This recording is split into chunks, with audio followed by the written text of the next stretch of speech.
Saya agak cepat. Hadis riwayat Muslim. Baik Anda tunaikan di malam hari setelah tidur, atau Anda tunaikan sebelum tidur. Bagaimana cara menunaikannya? Saya mulai dengan hadis Muslim nomor hadis 749.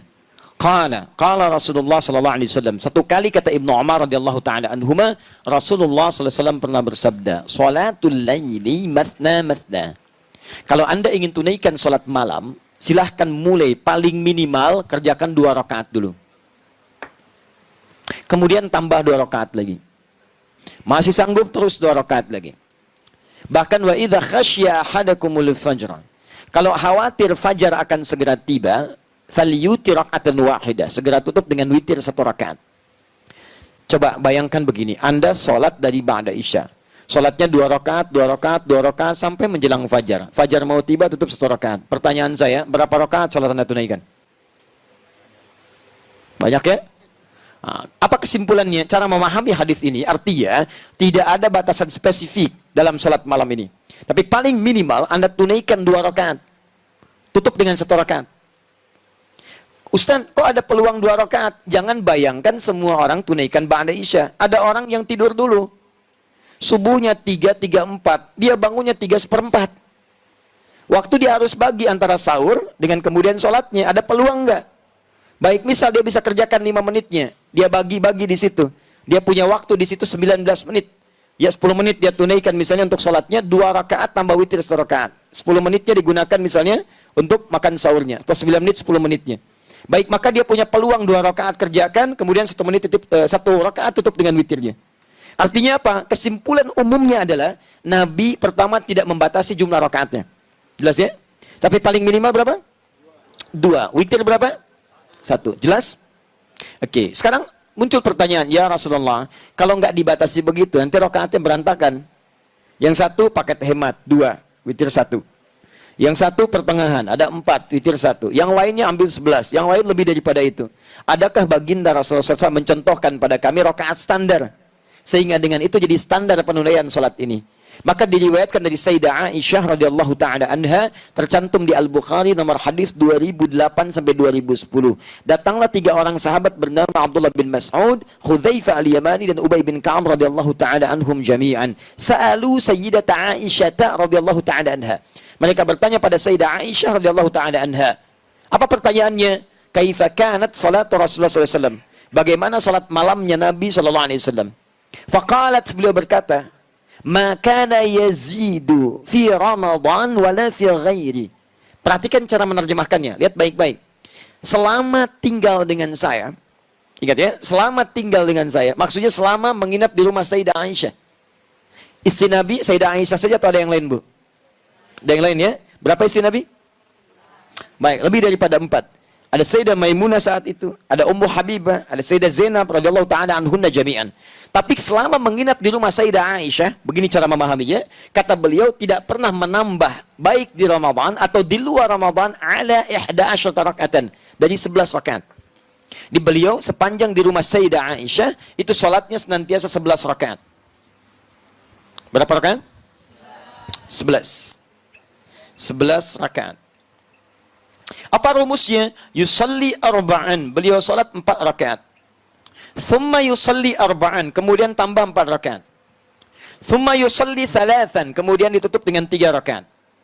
4, 4, 3. 4 tambah 4 tambah 3, 11 rakaat. Selama di rumah Sayyidah Aisyah. Teruskan hadisnya, tahan sampai sini. La tas'al an husnihinna wa tulihinna. Tapi jangan pernah ditanyakan bagaimana panjang dan bagus bacaan gerakannya. Jangan tanyakan panjang dan bagusnya. Panjang dan bagusnya. Ini takotaki. Yang ini 4, 4, 3. Kita ambil 2 hal di sini. Pertama, diajarkan di sini tentang jumlah rakaat. Ya kata Sayyidah Aisyah, yang standar silahkan 11. Rumusnya 4, 4, 3. Selama di rumah saya 4, 4, 3. Tadi istri Nabi bukan hanya Sayyidah Aisyah. Kita cek di rumah yang lain. Kita temukan ternyata di rumah Sayyidah Maimunah, kesaksian sahabat Ibnu Abbas radhiyallahu taala anhuma tersebut di Abu Daud nomor hadis 1369. Ketika beliau tinggal di rumah Sayyidah Maimunah untuk melihat kebiasaan sholat malam Nabi dan bangunnya Nabi di malam hari, dilihat oleh beliau. Kata beliau, Karena Rasulullah sallallahu alaihi wasallam adalah kebiasaan Nabi sallallahu alaihi wasallam, idza staiqadha min naumi, apabila bangun beliau di pertengahan malamnya, maka beliau bangun, lihat baik-baik, di pertengahan malam. Lebih sedikit yazidu qalilan aw yanqusu qalilan. Lebih sedikit, kadang-kadang kurang sedikit. Saya sudah jelaskan kemarin. Kalau ukuran Indonesia misalnya 4:30 subuhnya, ya beliau bangun 1:30, kadang lebih, kadang kurang sedikit. Yang paling menarik, fajalasa, kemudian duduk terlebih dahulu. Famasaha biyadihi min atharin naum, kemudian menghapuskan bekas ngantuk di matanya. Ya, faqara khawatim min surah Ali Imran. Maka beliau membaca 10 ayat terakhir atau 11 ayat terakhir di surah Ali Imran. Kemudian berdoa, alhamdulillahilladzi ahyana ba'da ma amatana wa ilaihin nusyur. Dikuatkan dengan hadis riwayat Al-Bukhari, ya, riwayat sahabat Abu Dzar Al-Ghifari, nomor hadis 181. Setelah itu kemudian apa yang terjadi? Tsumma dzahaba ila shinin mu'allaqah. Pergi ke tempat tertutup, ke toilet. Fatawadda, kemudian berdoa. Setelah itu pergi ke tempat sholatnya. Mengikutilah Ibnu Abbas di belakangnya. Ketika mengikuti Nabi kemudian bertakbir, maka Ibnu Abbas ikut di belakang Nabi. Ditariklah oleh Nabi supaya sejajar dengan Nabi sallallahu alaihi wasallam. Hadis ini menunjukkan bolehnya imam, kalau makmumnya seorang, itu boleh berdiri sejajar. Ini imam, ini makmum, sejajar. Paham ya? Boleh juga makmum di belakang, imam di depan. Sejajar, ya tidak sejajar, tapi agak maju sedikit. Masih berdempet. Kalau makmumnya diduga, itu sudah baik, sudah kuat, sudah dewasa, sanggup menjaga dirinya. Tapi kalau anak ini baru kecil, kita boleh tarik sejajar dengan kita, tidak ada masalah. Teruskan. Apa yang dilakukan oleh Nabi? Kata beliau, Nabi membuka dengan 2 rakaat yang ringan. Dikenal dengan khafifatain. Ditunaikan salat 2 rakaat dulu. Boleh, silahkan. Khafifatain. Nggak pakai bacaan surat lain selain Al-Fatihah. Takbir Allahu Akbar, langsung Al-Fatihah. Ruku yang tidak sujud. Duduk di antara 2 sujud, sujud bangkit lagi 2 rakaat, seperti hal yang sama. Paham ya? Setelah itu beliau tunaikan salat intinya, beliau katakan 2 rakaat. Kemudian 2 rakaat. Kemudian 2 rakaat. Kemudian 2 rakaat. Kemudian 2 rakaat. Kemudian 1 rakaat. Jumlah berapa? 11. 2 tambah 2, 4 tambah 2, 6 tambah 2, 8 tambah 2, 10 tambah 1, 11. 11 rakaat. Kalau ingin ditambah dengan salat yang pemanasan tadi, khafifatain 2 rakaat ringan, berarti 13 rakaat. Poinnya, intinya tetap 11, tambahannya 2 rakaat sebagai 2 rakaat yang ringan. Di rumah Sayyidah Maimunah, beliau menunaikan rakaat standar 11 rakaat juga. Ingat ya, tapi rumusnya 2, 2, 2, 2, ujungnya 1. Boleh kalau mau witirnya 3, ujungnya 3. 2, 2, 2, 2, ujung 3. Atau 2, 2, 2, 2, 2, ujungnya 1. Jelas? Berapa rakaat? 11 rakaat. Dan ini mau 4, 4, 3, 2, 2, ujung 1 atau 3, jumlah 11, itu tidak saling mengungguli. Nggak ada masalah, jangan bertengkar pada urusan seperti ini.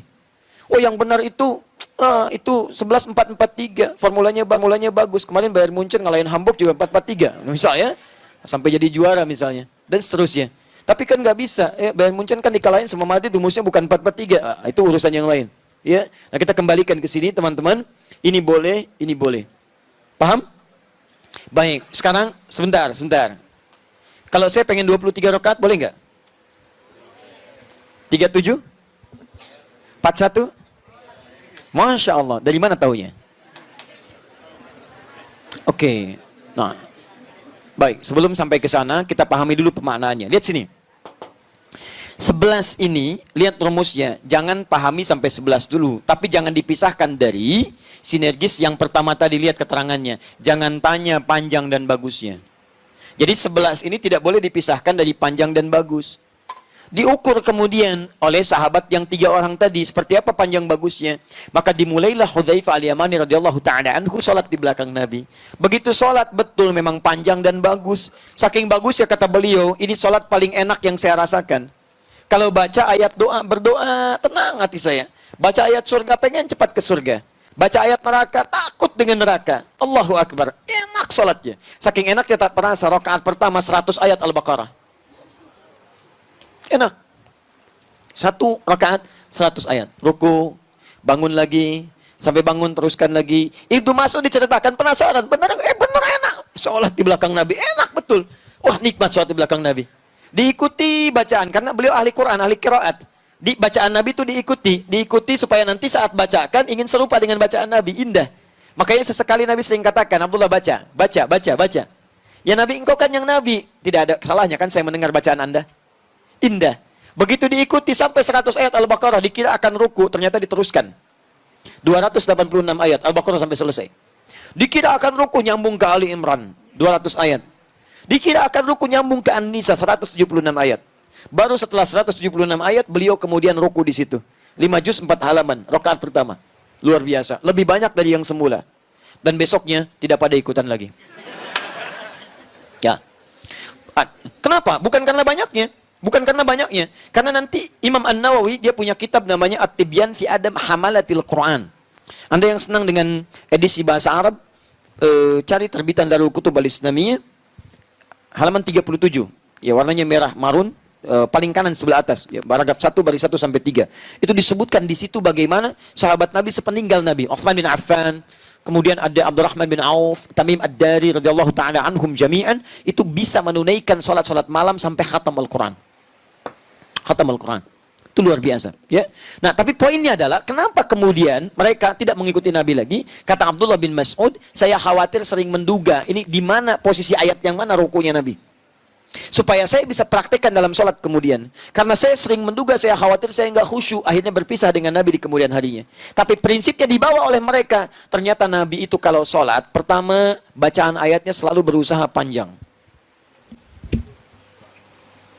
Ini kita ambil rahasianya. Kedua, dibaca dengan tenang.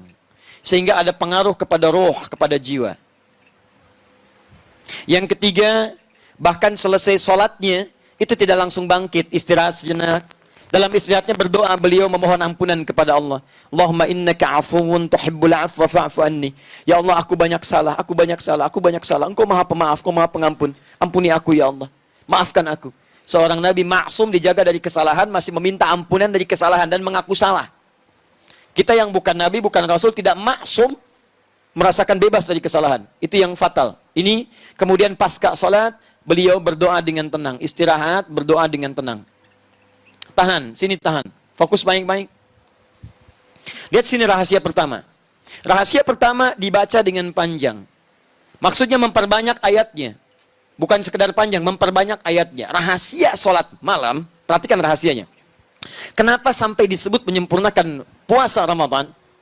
Teman-teman, ternyata ada satu amalan di dalam ibadah kita yang saat dikerjakan seperti sederhana tapi pahalanya melimpah. Apa amalan itu? Di antaranya adalah membaca Al-Quran. Kalau Anda sholat, sekali sholat nilainya 10. Ramadan dilipat gandakan. Tapi ingat, bukan cuma sholat yang dihitung, setiap bacaan Qurannya. Dan bacaan Quran skala dibacakan, satu hurufnya 10 kebaikan.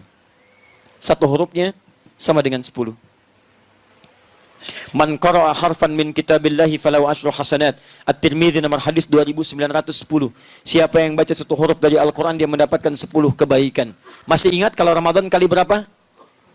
10 lagi. Jadi satu hurufnya berapa? Allahu Akbar. Cuman Ramadan yang saat Anda bacakan setiap hurufnya itu mengalir kemudian 10 kali lipat minimal di hari biasa.